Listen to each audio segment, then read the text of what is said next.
You are listening to the Disney Dream Girls, an unofficial Disney theme parks podcast. And this is show number 603 for Sunday, the 12th of July, 2026. Where dreams begin.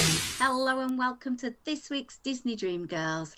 My name is Michelle Young, and together with my jolly good chum, Jayne Phipps, we are your guides to the place where dreams begin.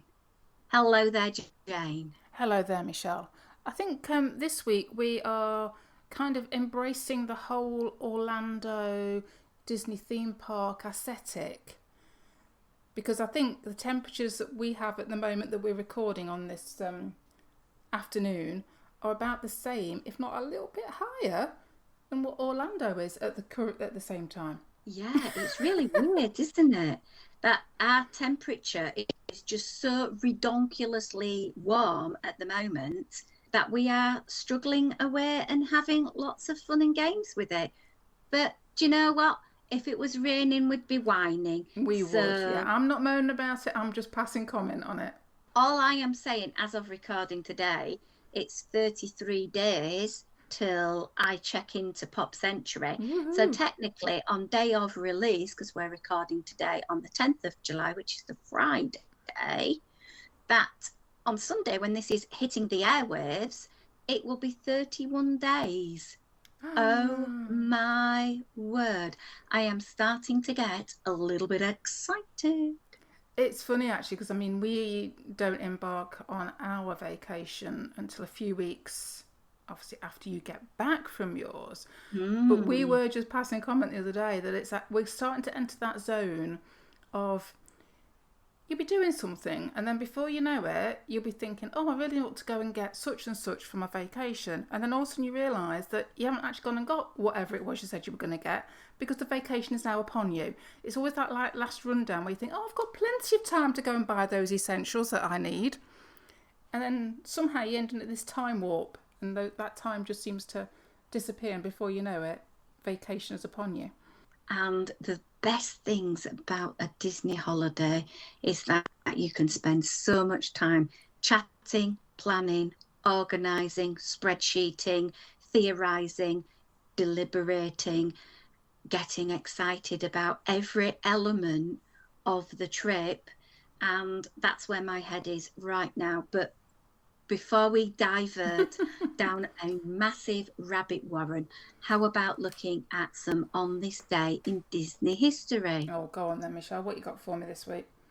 Well, as of the 12th of July, there was an incredibly resilient, inspirational young man born in North Carolina. Now, I am going to butcher the place he was born, because as I would say it would be after the company that made the bicycles. That I Rally. had. Yeah, Rally. Yeah. That's just down the road from Rally me, actually. bikes. Rally bikes, However, knowing Anthony Markham lives there, hello, hope you had a lovely birthday, my lovely 4th of July. I don't believe it is pronounced Rally. I believe is it Raleigh? I don't know.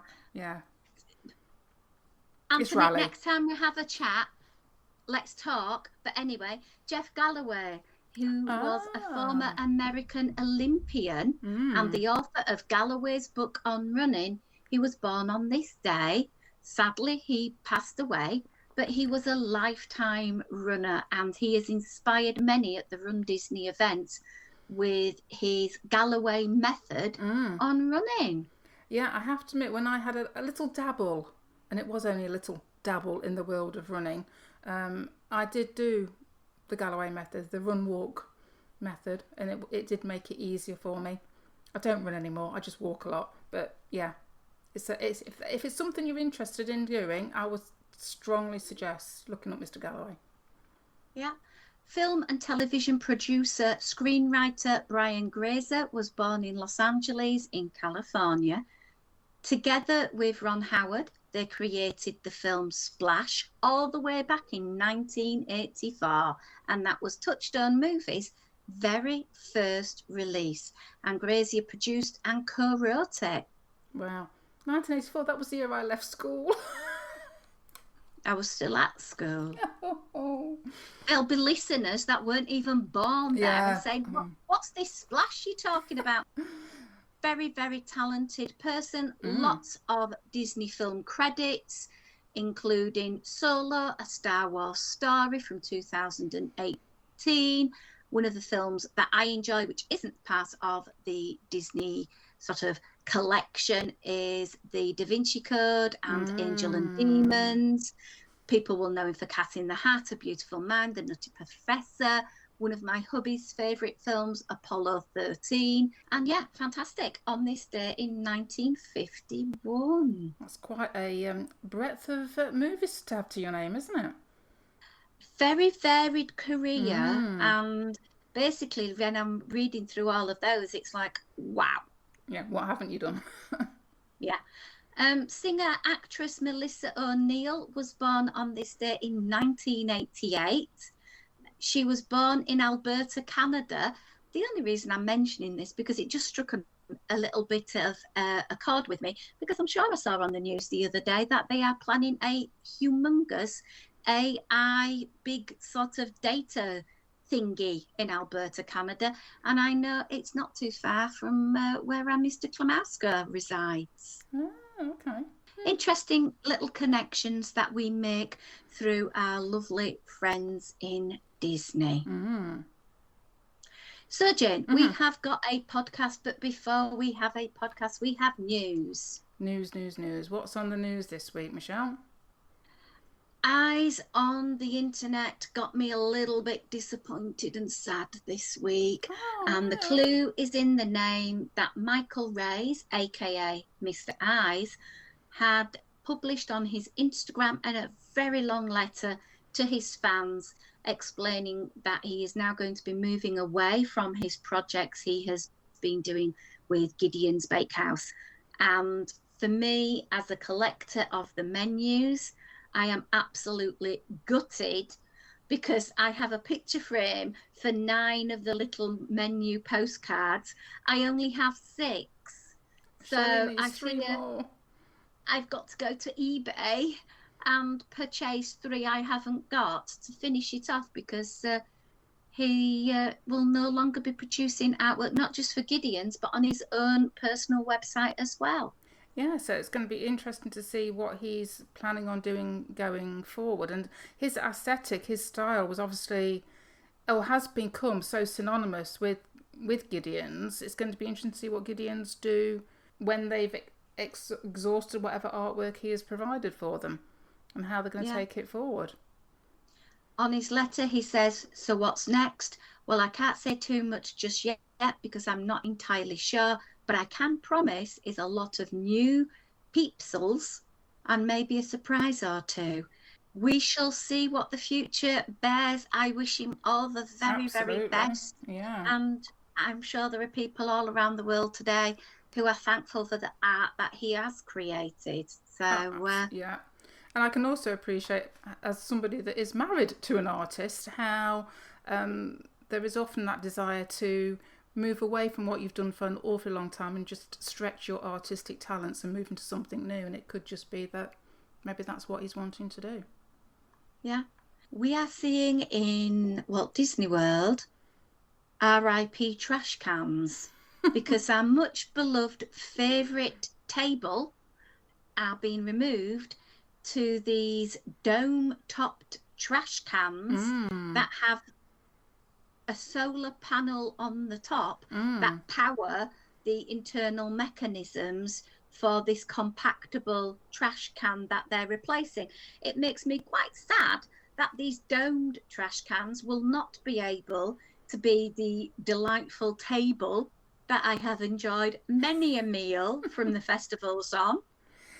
Yeah, it's become one of those little, I suppose, memes, isn't it? Where everybody knows that if you can't get a table, then a trash can will do. And people often take their own little portable mini tablecloths with them and set up quite properly on these little impromptu tables. So providing Disney makes sure that they put in tables in lieu of, we should be okay, shouldn't we? I suppose. It just made me chuckle that over at DCA in California, there is a trash can inspired lunchbox with said trash can design on. And I thought, well, these are going to be one of those curious exhibits that people will look at in years to come and think, what was a trash can? Yeah, it's a little bit like us talking about 1984, isn't it? There'll be listeners out there going, when? What now? What movie? Yeah, I know. There's also a very cute Mickey ear hat butter dish at $35, which I think if I see this year, it may have to come home with me. The only problem is it's going to be something that may have to stay in the fridge because at the moment our climate is making the butter turn into liquid goo. Yeah, I can say as long as you don't try and bring any butter home with you, Michelle. Why would I want to do that? I don't like American butter. Oh, okay, fair enough. You know, everyone I know who has been to these fine dining establishments that serve French or English butter rave about it.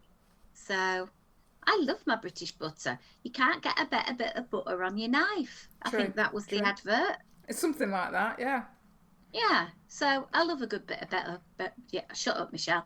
Yeah, so I think I'll be buying some homewares on said holiday. Ooh. So we mentioned about the countdown.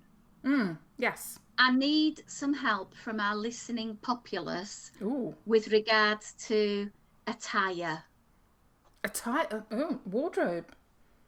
I'm glad you didn't say tyres as in cars. Thank you, Jayne. I would never say that to you, Michelle. I am in tune with you, as you should know, especially when it comes to the matter of what one should wear when one is partaking of a Disney vacation. Well, thank you to having one or two Disney gift vouchers sent to me for various occasions over this year, whether it be Mother's Day, birthday, Easter, happy day, whatever day.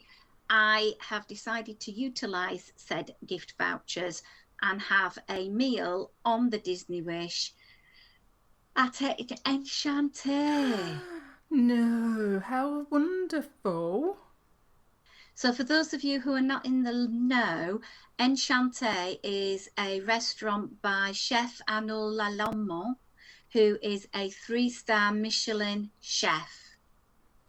And whilst Disney Cruise Line isn't available to go into the Michelin star guides because they don't do them for cruise ships, and this particular chef is not on board said cruise ship, a lot of cruise ships have gone into partnership with these very well-renowned chefs to create a menu for them. And this whole eatery just looks stunning. It's inspired by Disney's Beauty and the Beast. It's an adult exclusive restaurant and it serves French inspired cuisine.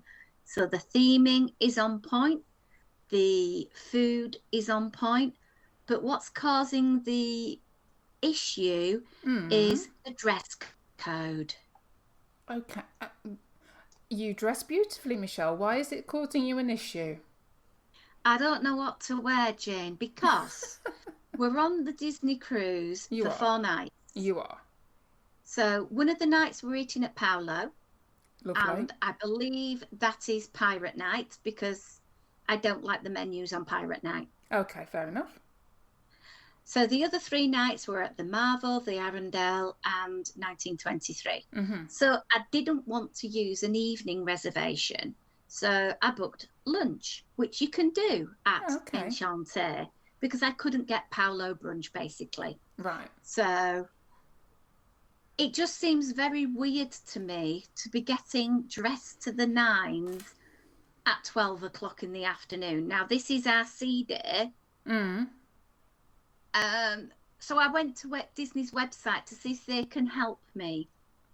And it says, adult exclusive restaurants aboard Disney Cruise Line ships are elegant dining experiences. Guests are requested to dress in a manner consistent with the restaurant's sophistication. Formal or semi-formal attire is recommended. Also permitted is dress casual attire with a polished look, such as dress pants, which completely confuses me. Is it a dress or is it underwear? Again, that's language. That's 2 countries divided by 1 language. And I think that's referring to what Tom needs to wear, not what you need to wear. Although I suppose you could. Yeah. Mm. Of course I'm going to be wearing pants. I'm not going to go to a restaurant with no underwear on. Michelle, it's not what you think it is, darling. I know. It also goes on to say you could wear jeans in good condition, collared shirts, dressy tops, and lifestyle shoes. Clothing such as t-shirts, swimwear, and sports attire are not permitted.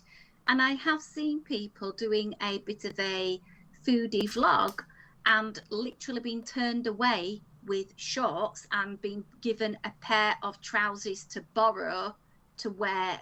So I know they're quite hot on this. So the thing that's confusing me, what's lifestyle shoes? Michelle, I did a Gemini for you.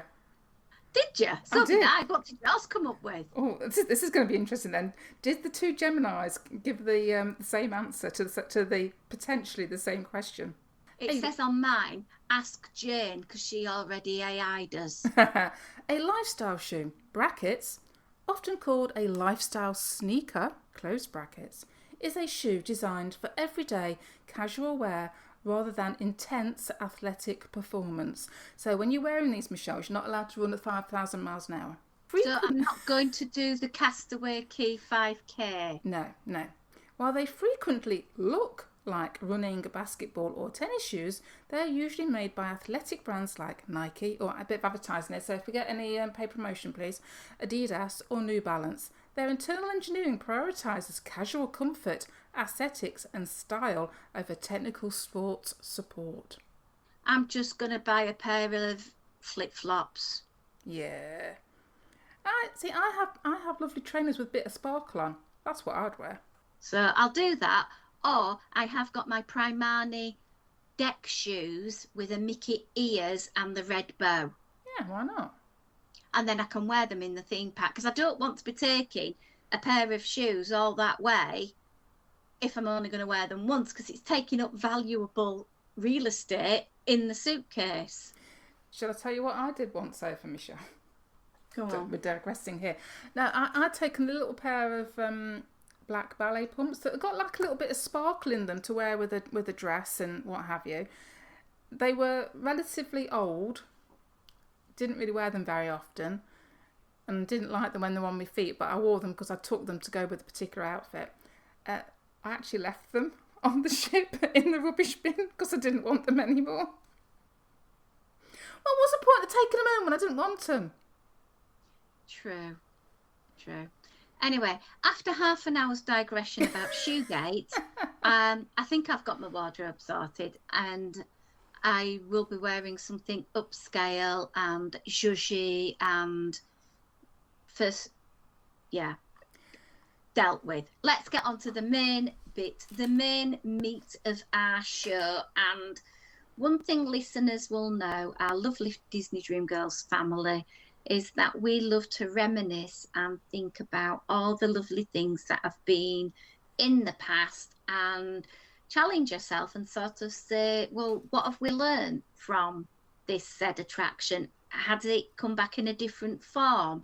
So I randomly picked a attraction from each decade that people will love and miss, perhaps. And we can sort of chat a little bit about it. I think, Jayne, you're more likely to have ridden some of the older attractions, having a much longer experience of going to the theme parks. I was wondering where you were going to go with that, Michelle. I thought you were going to bring up my age there for a moment. I'm being really tactful because I'm wanting to come and visit you in the holidays. That's all right. You're on steady ground at the moment. Good. So in the 1970s, there was an attraction called the Mickey Mouse Revue in the Magic Kingdom. It was an opening day attraction, and it ran for almost 9 years. And it was a theatre show where an audio animatronic Mickey Mouse conducted an orchestra of 23 classic Disney characters, and they performed a medley of iconic songs. And having looked at YouTube of this, I managed to find out that basically was linking into a golden book, which told the story of Mickey putting this attraction together. So I need to hunt that Oh, wow. golden book down because I love a good golden book. I've got Yeah. quite a collection that I like reading with Joseph. And the inspiration came from the Disney Imagineer Bill Justice, and he created this show around the Disney characters, and it was given the green light by Roy Disney to create it. And having watched it, it seemed to me to scream all over Magic. I was just about to say that's always the vibe that I've got from the descriptions. I don't think I've actually seen any video of it, but that's what I've got. It was like the precursor to what we can now do with modern effects, etc., and digital creations and animation and so forth. But it was like that forerunner too. Yeah. The interesting thing about this attraction, it was the only opening day e-ticket attraction that was unique to Walt Disney World. All the others were clones of a Disneyland attraction. And at the time, a lot of fans were absolutely gutted when it closed because it got packed up and sent over to Tokyo Disneyland in 1980. Yeah, but the good thing is we know that those figures have been reutilised time after time. You know, the fact that OLC had them, and they were in some of them were in Splash Mountain, Three Caballeros, etc. So it goes to show as well that the longevity that you can get with those animatronics at the core of those just carried on working. In the 1980s, we had Horizons, which was over in Epcot. Did you manage to go on that one, Jayne? Yeah. Sam and I have been talking about it this afternoon, trying to refresh our memories, because Horizons would have been there the first couple of times, I think, that we visited Epcot. It opened 1st of October 83 and ran through to 1999, actually. So we would have ridden it, a fair few times, to be fair to it. And it was kind of like it was almost like going on a combination of Spaceship Earth and Carousel of Progress, and then the old Dream Flight that they used to have at the Magic Kingdom. So you were in a vehicle and you were travelling facing the scene, so you're going sideways effectively, looking at different vignettes and scenes in front of you that were exploring how the world was going to be. So it was very much that sort of thing. It started off by looking forward by looking back, so looking at things like Jules Verne and how he predicted the future was going to look, and then it was doing their own exploration into what a new horizon would be, and then at the end you were able to choose which version you wanted to go into, so you could choose from being space, a sea base, or out in the desert, and it was all to do with how those environments would work going forward.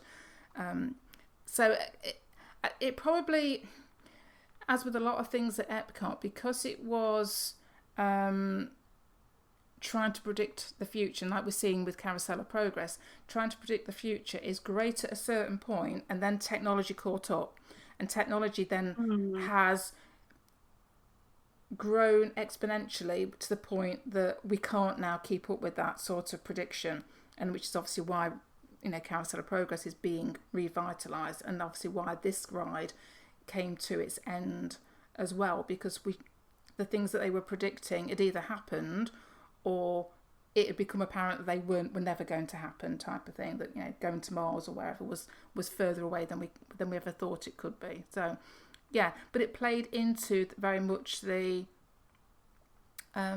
aesthetics of Epcot, what Epcot was all about. It was that edutainment, it was that educational ride that you learnt something from through being entertained. Do you know anything about the rumours about why it went away? Ooh, what have you found out, Michelle? So, there are two viewpoints. A structural failure versus a corporate issue. So in the fan community, there's a lot of hubbub that there was literally a sinkhole beneath the building causing the structural to crack. Whether this is true or not, I don't know. All I know is I've only ever been in that building once. It was pre-COVID, and I went in it because it was a festival hub back in the Oh, day, wow. and it's never been used since. So I No. don't know. Yeah. Or was it sort of culled because of the sponsorship they received from General Electric disappeared? Yeah, well, this was also one of the problems with our Epcot, wasn't it? It started out where a lot of the funding was being met by different sponsors, and then over the years, those sponsors have faded into the background. Yeah. Anyway, let's move to the 1990s. Oh, good old 90s. Where are we going with the 90s? Tomorrowland, Magic Kingdom, Magic Kingdom. extraterrestrial alien encounter. Opened on June 20th, 1995. Closed October 12th, 2003. And basically, it was a show of multisensory design, and it had a teleportation experiment that went wrong, accidentally releasing a carnivorous giant alien into a pitch black theatre with the audience. I can't see anything going wrong there at all, Jane. I'm going to say, it sounds delightful, Michelle. I can't think why I never rode it. Yeah, I remember it coming about, shall we say, because before it had been Mission to Mars, which I did ride. I have done Mission to Mars. But yeah, when this was kind of developed, and it was like, you mean you want to stick me in a room where I can't move with aliens? It's like, no. Especially because there was a lot of talk about it being based on the Alien franchise. And no, I mean, I have no memory of seeing Alien the first time. I mean, I probably have seen Alien. My only memory of Aliens, the second one, was going to the cinema with Simon and our good friend Helen, and Simon had to be sat between us. One of us was either side of him, and he basically had to have his arms round us, and we used his armpit either side to hide from what was happening on the screen. So there was no way on earth that I was going inside this ride. The whole idea of being held in place and things happening around you and using binaural soundscapes and movements and no. What is family friendly about this ride, Michelle? There's nothing family friendly about this ride. It never was devised to be family friendly, Jane. It was the then CEO, Michael Eisner's idea to bring about something hip and edgy. Basically, when it had its 1994 soft opening, it was reworked because he claimed it wasn't intense enough. I know. And it utilised binaural 3D audio, heavy pressure pads in the seats, simulating the alien breathing on your neck, and misty sprays of alien drool. So many people argue that Disney were completely out of touch because this was far too scary for their little cherubs. Now, I did ride the version once they stitchified it. Oh, with the stitch, yes, yeah. You will recall me talking on the podcast many eons ago on our first trip in 2010, where we put our arms up and the thing came down, and Emily had put her hands right up next to her ears. So all through the attraction, she had her arms up in the air because she was pinned in by the sort of like shoulder harness, which was incredibly hysterical for everybody else, but not for Emily. She was very traumatized and probably still blames me for it today.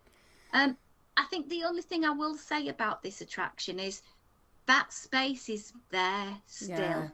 They utilised it as a shop for Tron prior to Tron opening up. Okay. They've utilised it as a treat trail in the past. Mm-hmm. I would like to see that building actually utilised with an attraction in Tomorrowland. It's prime real estate. Do something with it. And I think the thing that I worry about, and this is maybe something for a future podcast, what would we do to Tomorrowland? Because I feel there's a lot of space not being given the love it deserves and should have to really make this a place of tomorrow. You've already mentioned Carousel of Progress. That's gone away now. Okay, we've got the new Buzz Lightyear attraction. We've got Tomorrowland Speedway. Great. Okay. We've got the TTA, which is don't touch. Do not touch. Do not touch. Apart from maybe spending some money on the on and off ramp because it's either working or not. So yes, you've got Tron, but it needs something. Yeah. Anyway, that's another podcast, Jane. But I would say, I think one of the problems potentially with that building, and this was purely by chance, I happened to watch a YouTube video in the last week where there may be an issue with asbestos in that building. Oh, and anything to do with that is expensive. Yeah, and obviously asbestos is fine if you don't touch it. But once you start renovating, that's when life gets a little bit awkward. So that may be a reason why a revamp hasn't occurred. Just put that out there. Okay. All right. Well, thank you for that. In the 2000s, well, I'm classing it as June 19th, 1998. It opened and it closed July the 3rd, 2017. Disney Quest, which was then Downtown Disney, which is now Disney Springs. And I believe this has now morphed into Level 99, which we're seeing lots of chatter about people going, and the vloggers definitely seem to like it, whether me and thee would like it. But this was basically a 5-star indoor interactive theme park that attempted to combine classic arcades and cutting edge 1990s and 2000s virtual reality tech. I never went in the building, Jane. I did. Oh, with the kids. Yeah. It let's just say it wasn't for me. Not my sort of vibe. It was very well done. You had the Genie was like the unofficial sort of mascot, and there was something to do with an elevator. You went in, you went up to floor 3, I think it was, and the Genie was there in the elevator. My memories of it were, I know that the kids went to the part where you could make your own roller coaster and then ride it. So it was like a simulator type thing. I just remember it as being a bit dark and dingy, lots of kids running around, noise, and all I can describe it is, you know an arcade, when you go into an arcade and it's full of noise and flashy lights and stuff, it's a bit sensory overload, and it's normally a bit smells of teenage boys. She's trying to be polite about it. Okay. It was kind of like that, but on steroids. It wasn't for me. The kids had a whale of a time. I was there because I was mum. That's as much as I would say. I have to say, having seen bits about Level 99, I think that actually looks more appealing to me than when I'm thinking back to what Disney Quest was. And I think anything where you bring technology in, you're obviously going to always run that risk, like we said before, where technology runs away from you, and something that you put in at day one that's like cutting edge all of a sudden is no longer cutting edge in a relatively short space of time. So it was kind of a nice sort of trying to dabble your feet into another area, because didn't they open one in, was it Chicago or somewhere? I think they opened a second one, or there was plans to open a second one. Yeah, second one was in Chicago, I think. And they've got plans to go elsewhere, but they never materialised, because I'd imagine they're quite expensive buildings to actually run as well. And I remember doing, I want to say it was a Jungle Cruise, where you kind of sat in a fake raft and you had to paddle down. The screen was in front of you and you kind of had to like navigate your way down the rapidy type things, something like that. You know, so I do remember little bits and pieces, but I think I just remember I was probably middle-aged mum thinking, why am I in here? I could be shopping. Yeah, and I think I'm not the target audience for $11.99 myself. It's not for me. It does sound really cool. I gather all the food is made from scratch on property, so that's good. I personally can't see the value, but I don't think I'm the demographic. No, I think if you much younger than me and probably like that kind of thing. Knock your socks out. Okay, 1990s, 2000s, 2010. Well, this one technically closed in this decade. It opened on July the 5th, 1988. Right. And this was much loved. It closed in 2014. Maelstrom. Oh, Maelstrom. With the whole Norwegian learn about us at the end that nobody stayed for and walked through. Yeah. And I suppose the turning point of Epcot was this attraction because it basically opened the doors for the IP takeover. And is it, or was it, the right thing? There are still many people out there today that mourn the loss of Maelstrom. I love the Frozen version. I liked the Maelstrom version. I have quite curiously now ridden the DLP version, and it's quite interesting riding that when it hasn't been retrofitted like the version in Epcot has. It was great that we had something, it was getting dated, and it's been rejuvenated because people love the IP, and I think it's now getting more traffic than it ever did as Maelstrom. No, and I know people are going to scream at me and say, Michelle, we love it. Yeah. So that's my viewpoint on that one. I think, to be fair, Michelle, I was quite, I had that sort of melancholy vibe when it said it was going away. And then I remember seeing the scenes where people were queuing up those last few days, particularly the last day of operation. And I remember saying to Simon, but where were they when it was operational in all the years before? Because we never queued to get on it, so it wasn't getting the traffic leading up to. And I think there's also an element, particularly with Epcot, where you have to look back and say, well, okay, in even Magic Kingdom, you go back to the 70s, you go back to the 80s, what IP did Disney have that they could put into the parks compared to the volume of IP that they've got now? So it is going to be natural that you're going to get more and more of your IP appearing in the parks because they've got more to choose from, more that will fit in with the existing structures, like putting that Scandinavian themed IP into Norway.